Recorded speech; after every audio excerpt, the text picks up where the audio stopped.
It was a long time ago, in a small village near Oyo Kingdom.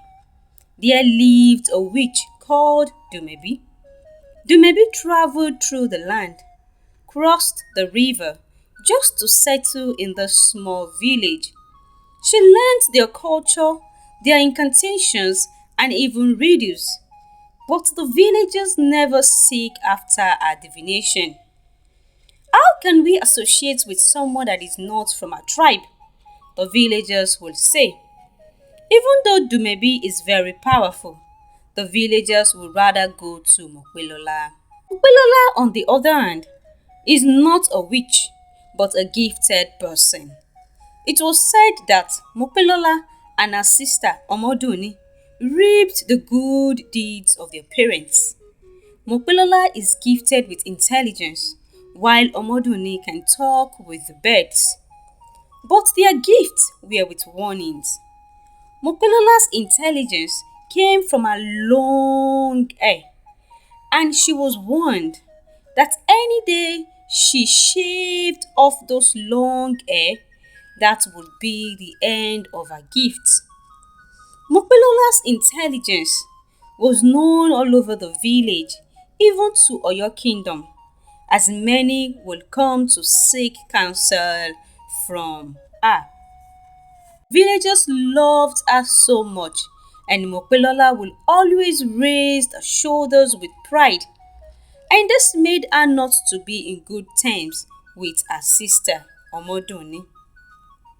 I, Mopelola, communicate with human beings, while my sister Omoduni communicates with the birds. Is that a gift or a curse? Mopelola will laugh. Also, the rivalry between Mopelola and Dumebi continued to grow worse, and Mopelola would say many unpleasant things about Dumebi, and this made Dumebi to seek for her downfall. But the problem in the village is even bigger than the rivalry between Mopelola and Dumebi. Kábíyèsí o! The young children are dying of hunger. Our business is not striving. We need oil. The farmers had cut down the trees in the forest. The trees had been piled together, but there is no oil to burn it so that we can get charcoal from it. It is with this charcoal that our wife will make food for our children and for us. Kábíyèsí o! There is hunger in the land. Hey, Oluotun, what do you suggest that we should do? The Kábíyèsí asks his Ọ̀tún. Kábíyèsí o! There is no more food left in the barn. We gave out the last stock 5 nights ago. I would suggest that we send men to Oyo Kingdom. Maybe Alaafin can give us some oil. The king took in a deep breath. But the calamity that has befell this village also extended to Oyo Kingdom. The oil had been contaminated and is of no use at all. But the news that reached us last is that the oil in Oyo Kingdom had been contaminated as well, said Osi. Maybe Alaafin, out of his kindness, will give us some oil out of their reserve, said Ọ̀tún. So His Majesty assigned 3 men to go to Oyo Kingdom in the quest for some oil. The 3 men journeyed through the land, crossed the river, walked through the night, and finally they got to their destination. We have come from the neighboring village to seek an audience with Alaafin, but the guard denied them entrance. Whatsoever it is, tell us. We have the staff of authority with us. We shall relay your message to Alaafin, one of the guards said. The Kábíyèsí sent us to please seek the mercy of Alaafin. Our people are dying of hunger. We need oil to save our villagers from starvation. Oil? You called like that? You have not heard? The princess princess is on a sick bed, one leg in heaven and one leg on earth. The Hawo, that's the herbalist, have picked all the herbs to cure her, but they couldn't cook the herbs for her to drink because there is no oil. The three men were shocked by the news. In fact, the guard continued. Alaafin had said that if anybody can bring oil to the palace, if the person is a man, he will marry the princess. If the person is a woman, she will become the queen. As it is now, everybody is looking for oil so that the herbalist can cook the herbs for the princess. So the three men went back and delivered the message. The king became devastated. So he called his Otun and his Osi. Kábíyèsí o, but we have Mopelola. She is known for providing answers to people's worries.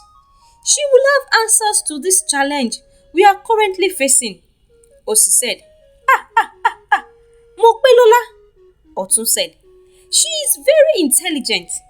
The gods blessed her with answers to every problem. Her divination are always correct and true. I heard that the longer her hair grew, the deeper her wisdom. So His Majesty invites Mopelola to his palace. And when Dumebi heard the news, she grew with jealousy. So Dumebi went to the king. Kábíyèsí o, I am Dumebi, the most powerful witch in this village. I thought His Majesty should seek my divination instead of Mopelola. I can provide solution to the problem facing the villagers. Kábíyèsí o, if you will permit me, I challenge Mopelola. Let her come and prove to the entire villagers that she, indeed, has answers to all questions and problems. Since the king is desperate for a solution, he agreed to Dumebi's demand. When the news of Dumebi challenging Mopelola got to her hearing, Mopelola laughed. See lizard calling crocodile gecko. I will show Dumebi that I have teeth. I will bite and chew her into nothing. But when Mopelola's mother heard the news of the challenge, she went to her daughter. Mopelola, Mopelola, Mopelola, how many times have I called you? 3 times, mother. Mopelola answered reluctantly. You do not need to prove to anyone that you are intelligent. Dumebi is so full of trick. You remembered what she did to Ifanla, the great priest. Stay away from Dumebi. No, mother. I must show Dumebi that I am superior in this village. I must show her that I am more relevant than her. I must show her. Mopelola, mother, if it's on this matter, I am not changing my mind. Okay, oh. Then what about your sister? I want the two of you to be in good terms. Mother, I don't think that is possible. Don't you know what people called us? 2 daughters from same motherhood who dare not set eyes on each other. So Mopelola, mother, give up on the matter.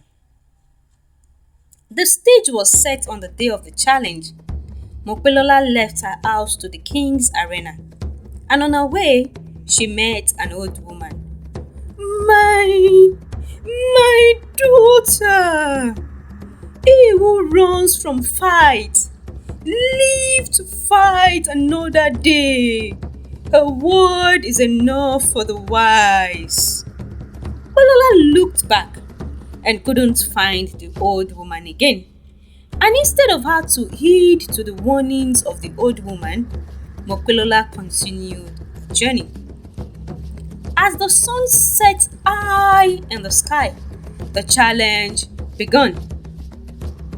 I am something. I am a piece of kola nuts, and I can be eaten all the way to your kingdom. What am I? Dumebi asked Mopelola. What? Mopelola answered, correct! The villagers cheered for Mopelola. I am something, Dumebi said. I can pass in front of the king and will never greet the king. What am I? Fly, fly, Mopelola answered. Correct! The villagers cheered again. I am a thin king. I can reach the earth and also reach the heaven. What am I? Rain.